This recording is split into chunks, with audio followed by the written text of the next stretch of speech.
बंधुओं, शास्त्रों में बताया है कि अव्यक्तो व्यक्त रूपेणो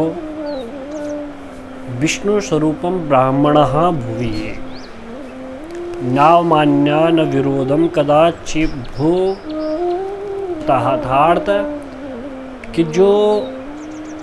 जितने भी पृथ्वी पर, इस धरातल पर जितने भी ब्राह्मण हैं, जितने भी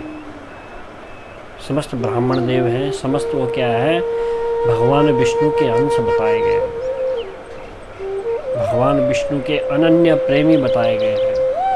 और जो ब्राह्मण का प्रिय है वो समझो भगवान का प्रिय है और भगवान का अपना हितैषी है, जो अपना कल्याण चाहने वाला इस पृथ्वी पर, उसे एकमात्र उसके लिए एक साधन है, उसके लिए एकमात्र सरल उपाय है क्या, कि वह अपने कुल ब्राह्मण का पैर पकड़ ले। क्योंकि ब्राह्मण के पैर में, अपने कुल ब्राह्मण के पैर में महाराज बताया है कि समस्त अपने ब्राह्मण हो चाहे कोई भी ब्राह्मण हो, ब्राह्मण के पैर में समस्त देव तीर्थ वास करते हैं। क्योंकि कर्मकांड में आप लोग कर्मकांड करवाते तो कर्मकांड में भी वर्णन दिया इस चीज़ के कि ब्राह्मणम जंगमम तीर्थम त्रिषु लोकेषु विश्रुतम तेषा वाक्य दके नेव शुद्धन्ते मलिना जनाः। अर्थात कि ब्राह्मणम जंगम, ब्राह्मण के चरणों में, उनकी जंघाओं में क्या है, समस्त देव तीर्थ वास करते हैं। इसलिए अपने कुल ब्राह्मण का, ब्राह्मण तो आपको कई मिल जाएंगे, लेकिन अपना कुल का जो ब्राह्मण है हमारा,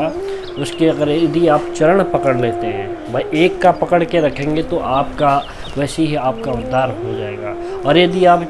हर जगह पर भटकेंगे कि यहाँ पर अच्छा पाने के चक्कर में आप क्या, जो अपना स्वयं का अच्छा है वो आप उस चीज़ को आप फिर क्या है खो देंगे, जिस कारण से आप क्या है, आपका कल्याण होने से आपका जीवन, आपका लक्ष्य वंचित रह जाएगा। तो महाराज कल्याण चाहना है तो केवल अपने ब्राह्मण का पैर छुइए, अपने ब्राह्मण के पैर पकड़िए। और कल्याण उस व्यक्ति का कभी नहीं हो सकता है जो अपने ब्राह्मण को क्या है महाराज, उसका अपमान करता है,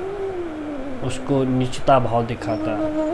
उसे द्वेष करता है, राग करता है, ईर्ष्या करता है, अपने ब्राह्मण को तुच्छ समझता है, अपने ब्राह्मण का जो अपमान करता है उसका कभी कल्याण नहीं हो सकता। जो दूसरे से अपने ब्राह्मण का आकलन किसी दूसरे तीसरे पुरुष से करता है, वह कभी भी जीवन में, वह यजमान, वह बंधु बांधव कभी भी सुखी नहीं रह सकते, उनका कभी कल्याण नहीं हो सकता। कल्याण तभी होगा जब आप अपने ब्राह्मण को क्या है, श्रेष्ठता प्रदान करेंगे, अपने ब्राह्मण का हित करेंगे, अपने ब्राह्मण के पैर पकड़ेंगे। एक गज था जिसके अंदर क्या महाराज, उसके अंदर उसने कोई ज्ञान नहीं लिया, उसने कहीं विद्यालय में जाकर के शिक्षा ग्रहण नहीं की, उसने किसी को अपने जीवन में कुछ नहीं बनाया, लेकिन अभिमान बहुत कुछ था, लेकिन अभिमान तब नष्ट हुआ उसका जब उसने पैर पकड़ा। तो पैर पकड़ने का तात्पर्य है कि आप भी अपने कुल ब्राह्मण का पैर पकड़िए ना। आप अगर अपने घर में अपने देवी देवताओं को छोड़ करके, अपने माता पिताओं को छोड़ करके और बाहर भंडारे करवाने जाएंगे, बड़े बड़े तीर्थ यात्रा करने जाएंगे, तो आपका सब क्या है, व्यर्थ है। और तभी आपका सफल होगा महाराज जब आप उस चीज़ को आप पहले श्रेष्ठ अपनी मान्यता अपने स्वयं को अपने घर पर देंगे, अपने तीर्थ अपने देवी देवताओं को देंगे, अपने कुल ब्राह्मण को देंगे। इसी के साथ जय श्री राधे, जय श्री श्याम।